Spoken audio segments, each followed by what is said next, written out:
Well, I think I told you earlier this morning we had a lot of people who will see us individually or together and talk about how they raised their children. Yeah. Watching people are talking, and women in particular saying they're feeding their kids and everything to Ann and Ross. So we all knew each other well. And you're still friends. We're still friends. Isn't that wonderful? And nothing romantic. No. Nothing romantic. Nothing romantic.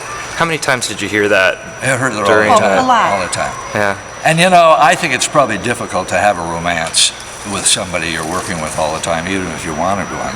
Yeah. Because you get in fights, and there are stations in town that's happened, and it can be a problem.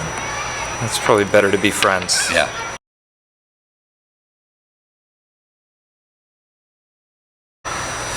Well, I don't know if I'm going chronologically here. I may be going backwards or forward. This, I think, was not People Are Talking. I think this was from a show we were doing for 2 years in the afternoon called The Afternoon Show. I think it was. And this was the open of the show. Yeah. So we would do People Are Talking live at 10 every morning with an audience. Uh-huh. And then the audience would go home, and we'd bring a whole new audience in at 1 o'clock. Uh-huh. And Ann and I, in between that, would go out and take naps and everything to prepare for another hour taping and do another hour television show. And that ran, like I say, for 2 years. Then you went home and did homework for both shows. So it was a full-time job.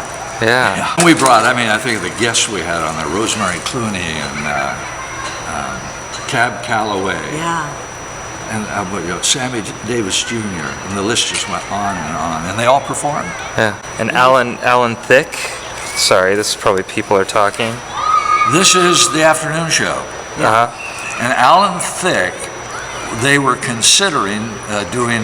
We were owned by Westinghouse at the time, and they were looking to syndicate him out of San Francisco. So it ended up not happening. So here it shows now ours, and he's our first guest probably there. Yeah. You look very happy here. How wide can she open her mouth? I don't know why I have the lei around my neck, but And I don't know why I have the bathrobe on. well, Maybe it was an X-rated show. Sweep, maybe? Well, this, you know, I think that's the This was last. the- this was the nudist colony. yeah, this Lupin Naturist Club in the Santa Cruz Mountains. Uh-huh. And that one had to be pre-taped because obvious reasons. Yeah. And And they took,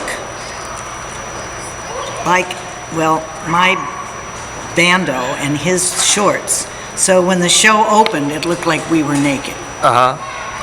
which is exactly what they wanted. But all these people were naked as jaybirds.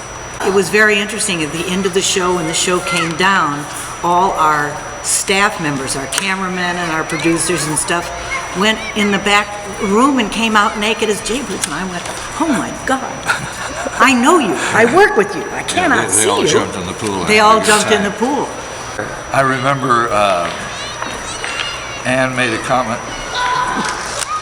She was asking somebody on the show, one of the nudists, well, what do you do besides outside, swimming and everything? They said, well, we play volleyball, we play dance. croquet, we dance. And Ann looked at the guy and said, that's got to be hard. Delay, and then extreme laughter. We almost were made into a parking lot Yeah. after that one.